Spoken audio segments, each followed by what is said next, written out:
Welcome back. You're still watching the Daily Debate, and I'm honored to be having with me over the program for tonight in the studio Dr. Nevine Nakhla, the Professor of Strategic Management and the Business Administration, Human Development Consultant and Trainer. Thank you very much for being with us tonight on the Daily Debate. Very honored. Thank you. The honor is all mine.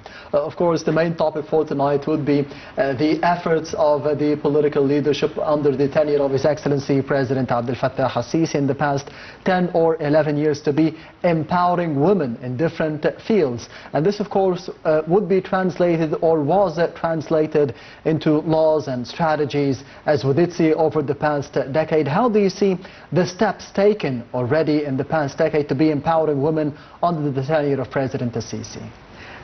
First of all, who are the women of Egypt? We are almost 50% of the population of Egypt. Yes.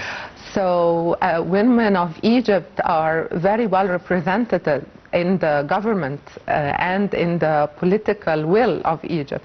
And as we saw His Excellency, our beloved President Abdel Fattah al-Sisi, he really supported Egyptian women on all the pillars: economical, political, protection, social, on every pillar, strategically handled with all the ministries and all the government and all the political will to really empower women.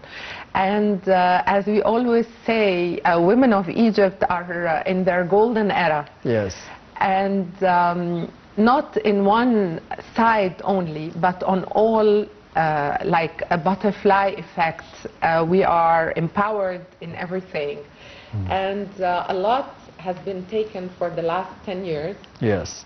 We saw also the index of the United Nations, the reports of the OSAD, all the international reports are saying that Egypt has ranked a lot better in the indexes of women empowerment in different indexes and in different reports. Yes. So it is not us saying, it is the whole world is saying that and seeing that. So if we take them one step at a time, or one pillar at a time, we will see the great enhancement and the great support and the great equity and equality that women of Egypt are taking.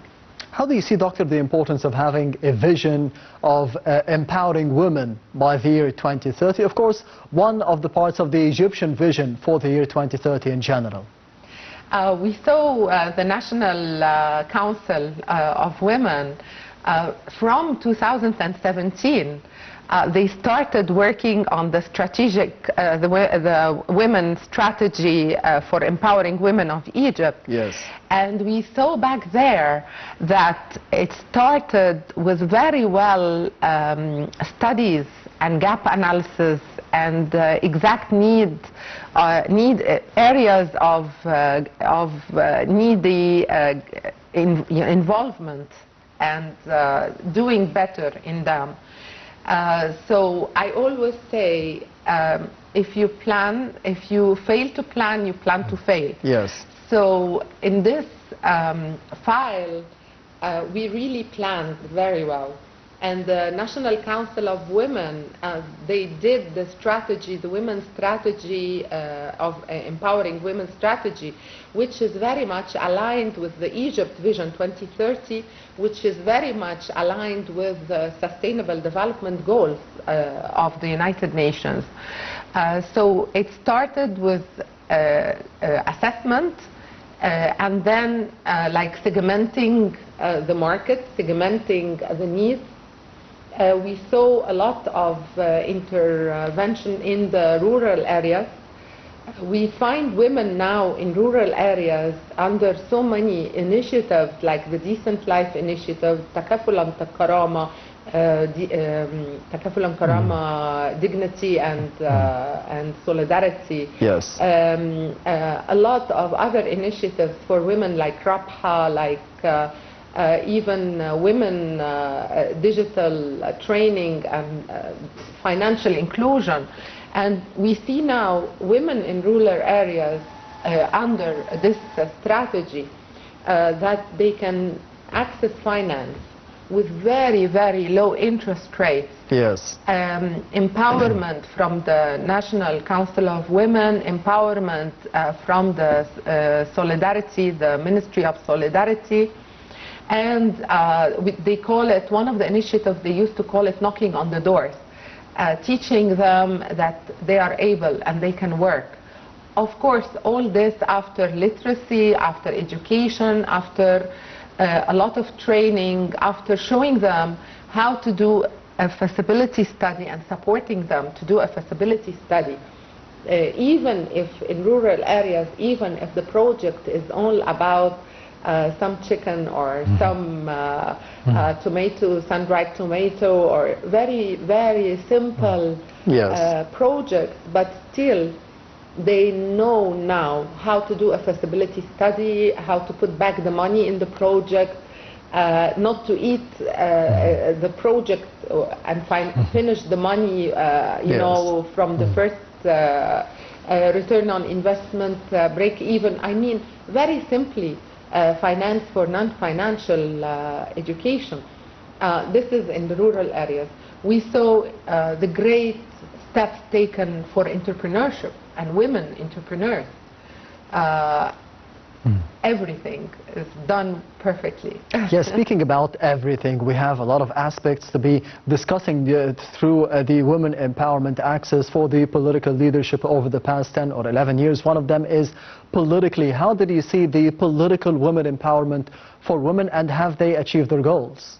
Yes, of course. We are very satisfied and very happy with what we are achieved.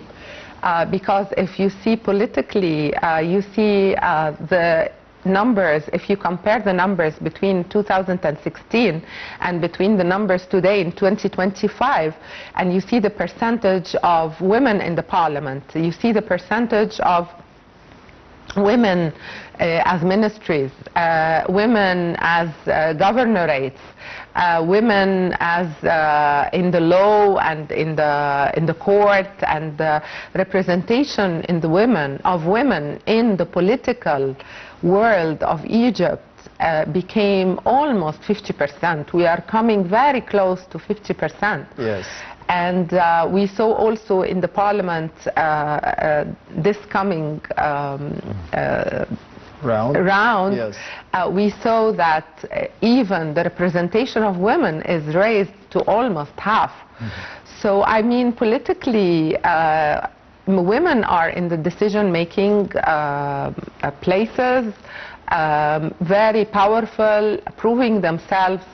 And I want to tell you, women of Egypt as pharaonic base or pharaonic origin, yes. When they are in a political place or a decision-making place, they assure governance. They assure there is no bias. They assure that ruling and taking decisions with the mind and the heart. So it is very stable, very based on very scientific yet art. And even the art of dealing with people, human interaction. Yes. So yes, women of Egypt politically are very much empowered. Yes, we'll be speaking about the empowerment of women economically and socially, but after the upcoming report, Dr. Nevine, we will be heading to the other report of the daily debate for tonight, focusing on the efforts of the Ministry of International Cooperation and Development, as well as the National Council for Women, to be discussing the opportunities of implementing the National Strategy for Empowering Women by the year 2030 in Egypt. We'll be having more details in the upcoming reports, so stay tuned.